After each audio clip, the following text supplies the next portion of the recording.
Topic है भाषा एवं भाषा तथा व्याकरण।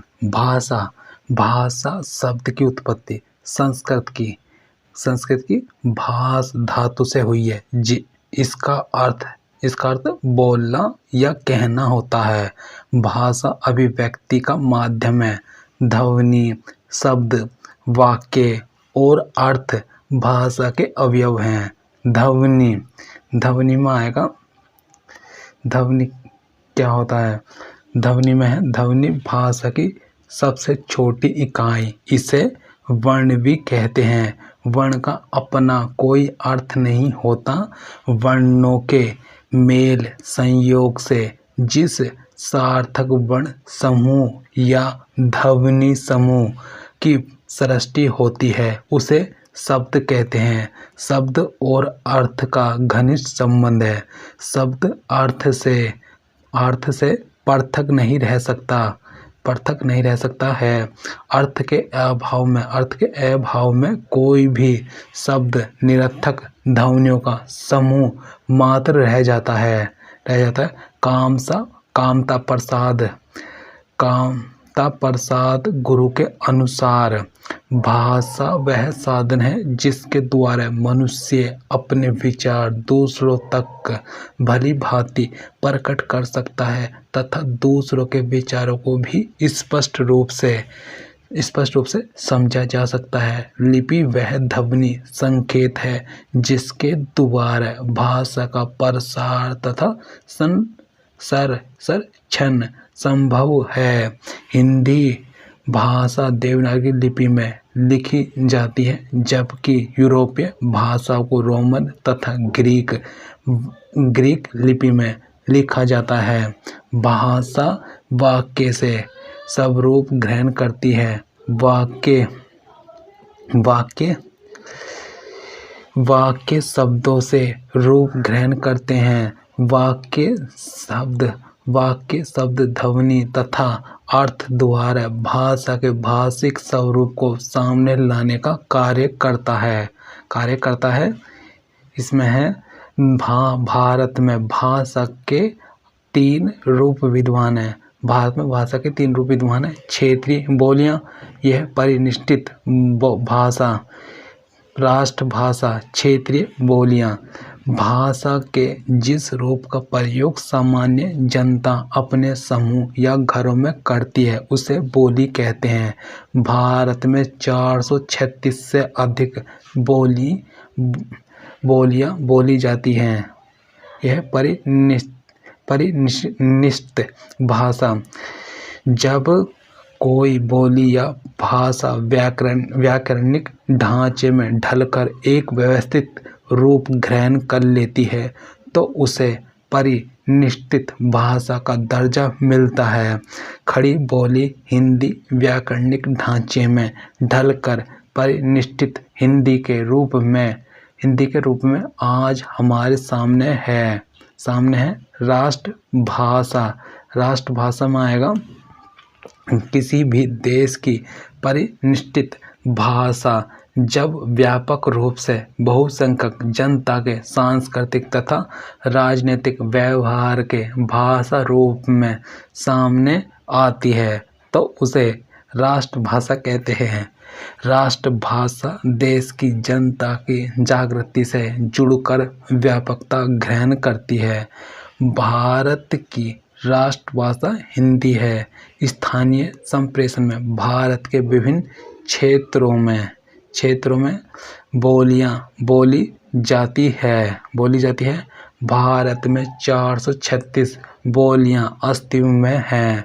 कुछ बोलियों ने अपनी व्यापकता और साहित्य चेतना के कारण परिनिष्ठित भाषा का रूप लिया है। इस रूप में आने की प्रक्रिया में व्याकरण का महत्व सहयोग रहा है। हिंदी एक परिनिष्ठित भाषा है। यह खड़ी बोली का परिनिष्ठित रूप है जिसमें 10वीं शताब्दी के बाद अपना रूप ग्रहण प्रारंभ किया। हिंदी भारत की राष्ट्रभाषा और राजभाषा है। इसके अंतर्गत उत्तर भारत की बोलियां आती हैं जो हिंदी की बोलियां कही जाती हैं। हिंदी भाषा का विकास। हिंदी को संस्कृत अथवा प्राकृत से निष्पन्न माना जाता है। राहुल साकर्त्य ने हिंदी को संस्कृत या प्राकृत से निष्पन्न मानने पर प्रश्न किया है। के अनुसार हिंदी को बोलियां संस्कृत के समांतर लोक बोलियों में प्रचलित थी, जो समय पाकर भाषा के रूप में अस्तित्व ग्रहण में सफल रही। हिंदी का विकास आधुनिक आर्य भाषाओं के प्रभाव में हुआ। खड़ी बोली शौरसेनी अपभ्रंश से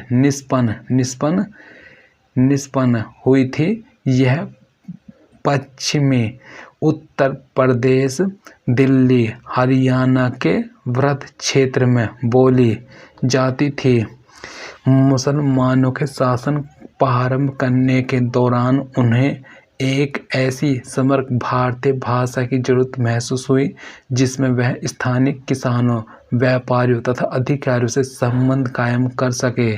खड़ी बोली हिंदी के आसपास बोली जाने के कारण फिर इसमें हिंदी की उपभाषाएं, बोलियां, अब बोले जाने वाले क्षेत्र। राजस्थानी हिंदी, यह राजस्थानी, मारवाड़ी, सिंधी और फिर कहाँ बोले जाने वाली? राजस्थान में है, सिंध में है, मालवा में है।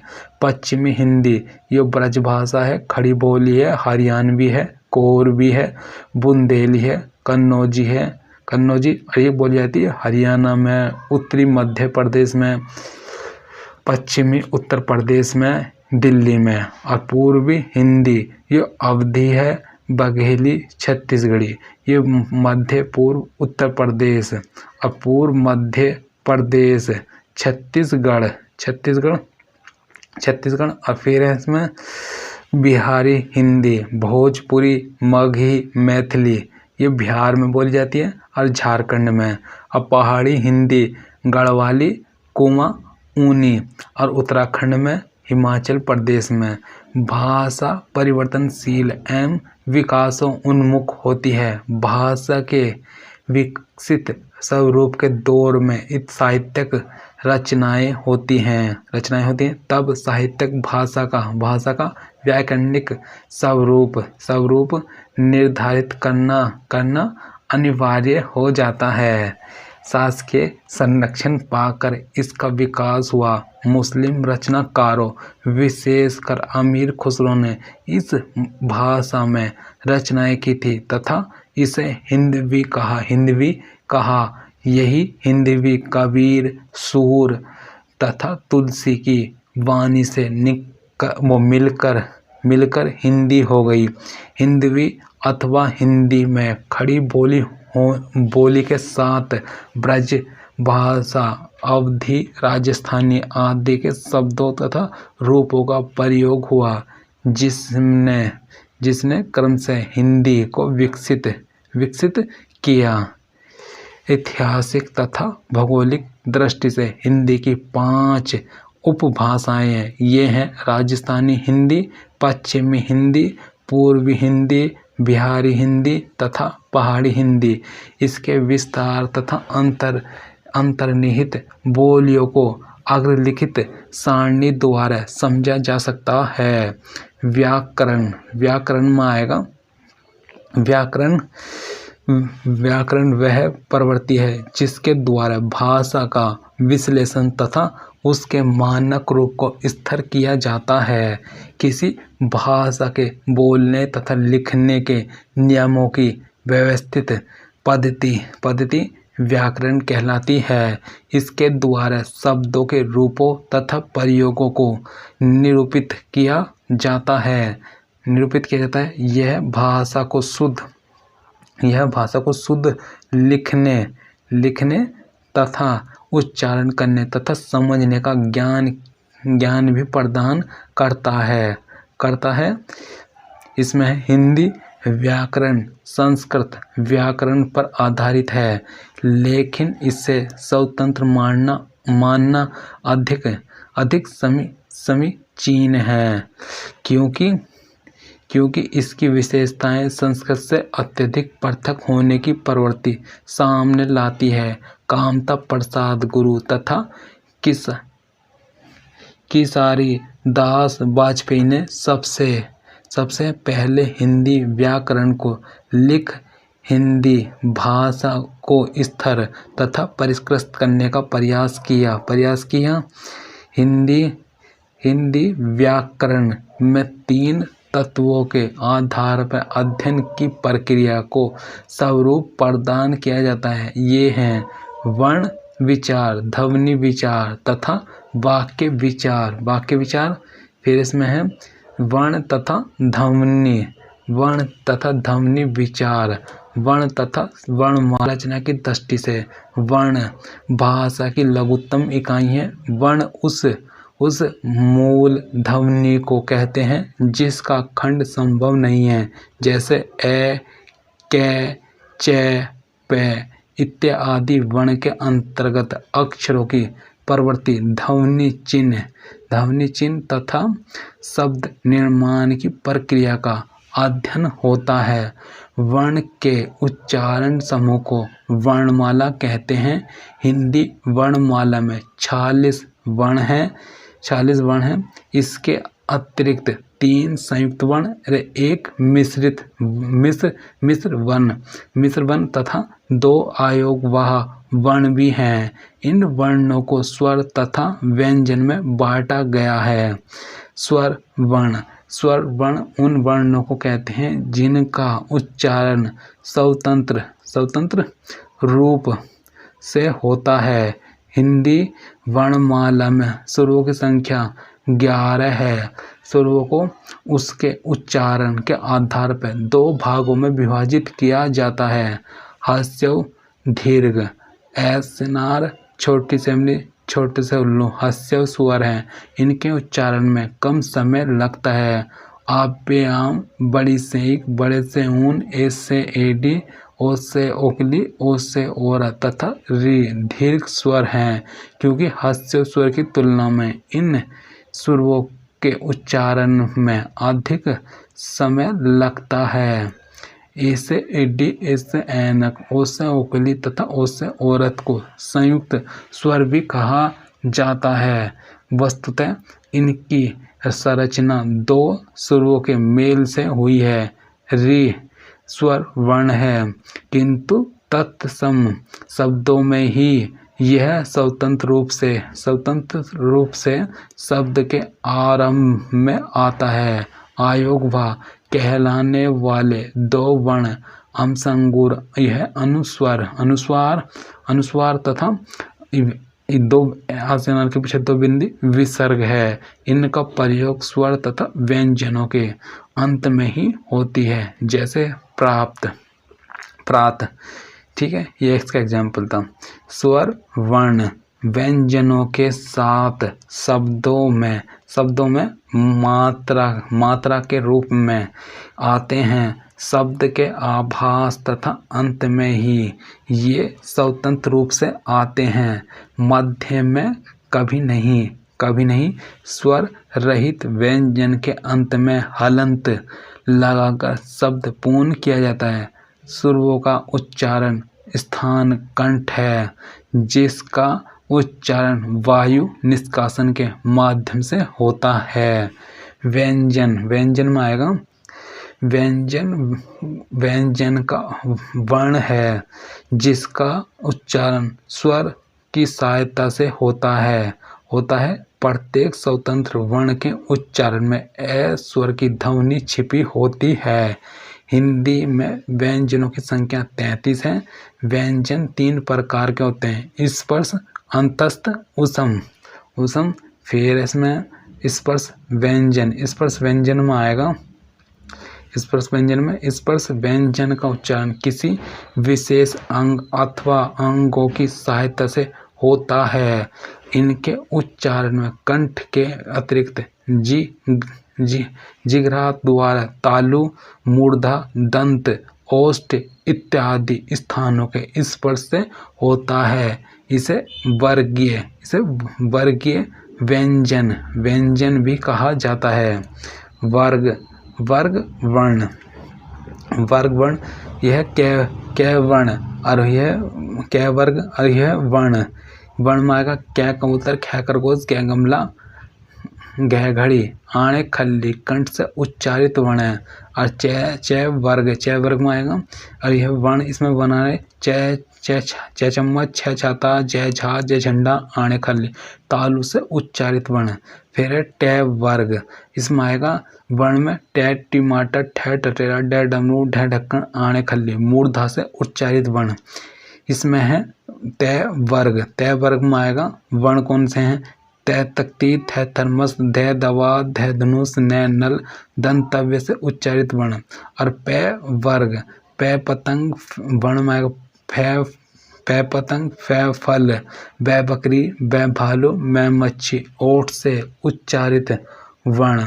अंतस्थ व्यंजन में आएगा य, र, ल, व अंतस्थ व्यंजन कहलाते हैं। ये वर्ण स्वर तथा व्यंजन के मध्य स्थित हैं, जिस कारण अंतस्थ कहलाते हैं। ये आधे स्वर तथा आधे व्यंजन है। इनके उच्चारण में दीर्घा विशेष सक्रिय नहीं रहती, जैसे अन्य वर्णों में होता है। फिर आधुनिक काल में र तथा ल को पूर्ण व्यंजन माना जा रहा है, जबकि यह और वे ही अंतस्थ व्यंजन के रूप में प्रयुक्त हो रहे हैं। उसम व्यंजन से सलजम, से षटकोण, है हलकारा, से सपेरा को संयुक्त को उसम व्यंजन माना जाता है।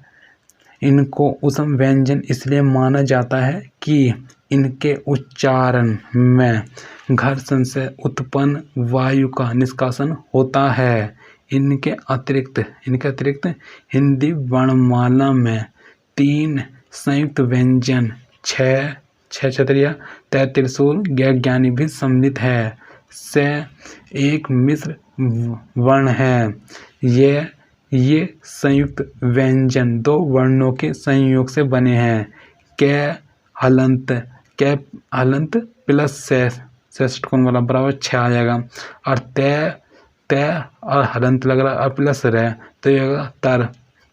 फिर है जय प्लस जय पर हलंत लग रहा है और आने खल्ली न, तो इस बार ज्ञानी। और से पे भी हलंत लग रहा है प्लस रह तो ये होगा से। फिर है डमरू, ढक्कन 2 ऐसे व्यंजन हैं जो द्विगुण व्यंजन कहलाते हैं। शब्दों के अंत में या मध्य में डमरू ढक्कन वर्ण का प्रयोग होता है, जबकि प्रारंभ में ढक्कन डमरू कभी नहीं आते और वहाँ मूल वर्ण है डमरू ढक्कन ही प्रयुक्त होता है। फिर इसमें है व्यंजनों का उच्चारण वर्गीकरण। पर्यटन के आधार पर व्यंजनों के उच्चारण को 8 भागों में बांटा गया है।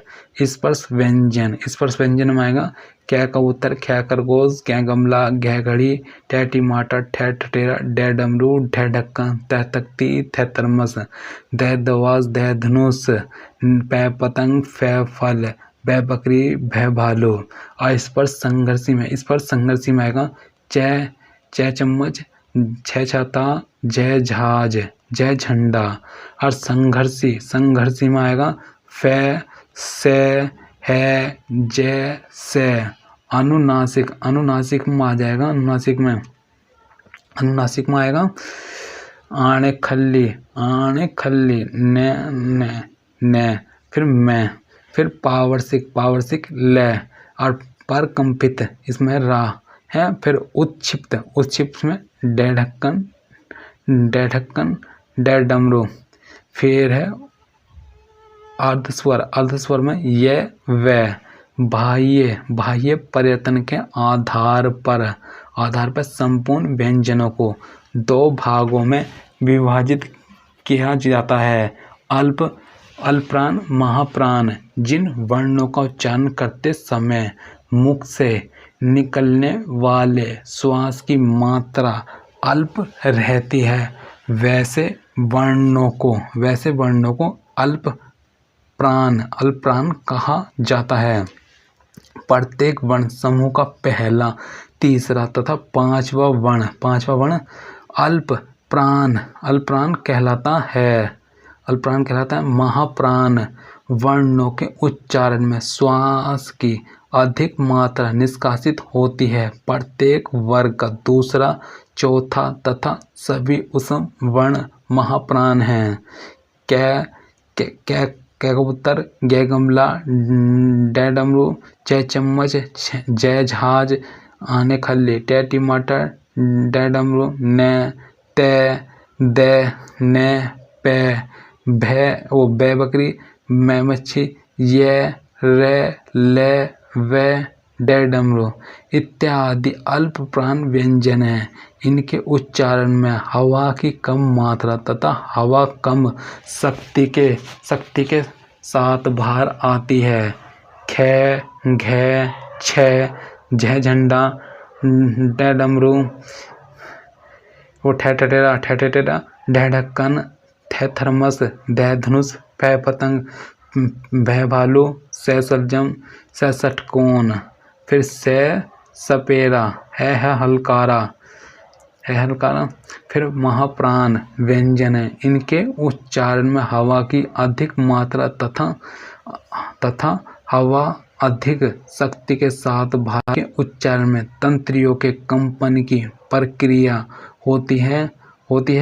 इस कंपन के कारण वर्ण के उच्चारण के साथ जो तरंग वायु के साथ बाहर आती है उन्हें घोष कहा जाता है। इस आधार पर वर्णों को दो भागों में विभाजित किया जाता है। सघोष, फिर अघोष। फिर इसमें आएगा जब स्वर तंत्रियां एक दूसरे के निकट आकर वायु में कंपन पैदा करती हुई ध्वनि के उच्चारण में सहायता करती हैं, तो ऐसी ध्वनियों को संघोष कहते हैं।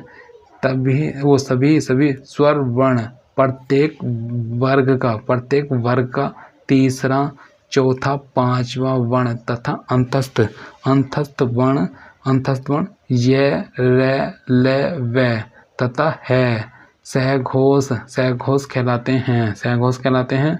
फिर अघोष में आएगा। अघोष ध्वनियों के उच्चारण में स्वर तंत्रियां दूर रहती हैं तथा वायु स्वर तंत्रियों में बिना कंपन के निकल जाती है। व्यंजन वर्ग का पहला, दूसरा तथा से उसम वर्ण अघोष है। स्वाराघात तथा बालाघात का संबंध शब्दों के उच्चारण के समय वर्ण पे पड़ता है। इसके द्वारा शब्दों को समझने की चेतना सामने आती है। शब्दों का उच्चारण करते हुए किसी वर्ण पर अधिक बल दिया जाता है, उसे स्वाराघात कहते हैं। यह बल स्वर पर अधिक होने के कारण स्वाराघात कहलाता है। बालाघात का प्रभाव वर्णों के बदले शब्दों पर पड़ता है। बालाघात विशेषण के समय अर्थ का निवारण तथा परिवर्तन में सहायता प्रदान करता है। अनुतान में आएगा। अनुतान उच्चारण के आरोह अवरोह को अनुतान कहते हैं।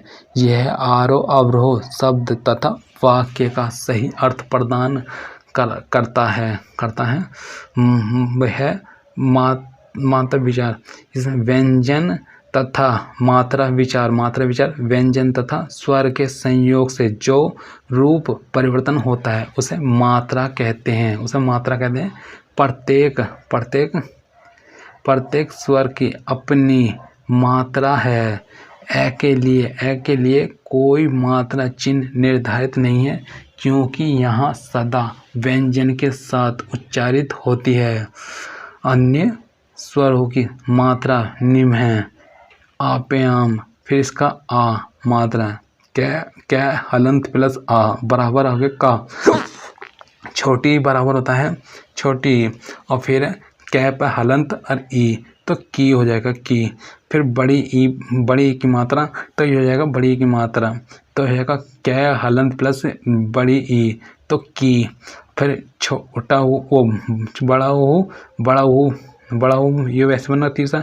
फिर कै कर्ण प्लस ऊ तो कू। फिर छोटा ऊ ये सात है। फिर है इसमें कै हलंत प्लस ऊ को। फिर है ऐसे डी ऐसे ऐनक, इसमें एक मात्रा चढ़ेगी और कै हलंत प्लस ए तो बराबर के की मात्रा ए, और ए से ऐनक में आएगा डबल मात्रा के हलंत प्लस ए डबल ए तो ये हो जाएगा वो को। फिर है इसमें आ जाएगा ओ कै प्लस ओ को हो गया। फिर इसमें ओ फिर कै प्लस ओ बराबर हो जाएगा उसका, ठीक है। फिर इसमें हस्य शुरू ए ई छोटा ऊ में से एक मात्रा होती है। बाकी सभी दीर्घ स्वरों में दो मात्राएं होती हैं। र के साथ ऊ तथा ऊ बड़े ऊ की मात्रा का मतलब ऊपर बड़े, देखो हस्य स्वरों छोटे से आसनान छोटे से उल्लू में एक मात्रा होती है। जब बाकी सभी दीर्घ स्वरों में से दो मात्राएं होती हैं। र के प्रयोग यह दो मात्राएं होती हैं। र के बाकी सभी दीर्घ स्वरों में दो मात्राएं होती हैं। र के साथ ऊ तथा बड़ा ऊ की मात्रा का रूप अन्य व्यंजन वर्णों से थोड़ा भिन्न होता है। यह इस प्रकार है। इसमें आएगा र प्लस छोटा ऊ बराबर रू प्लस बड़ा ऊ बराबर रू हो गया।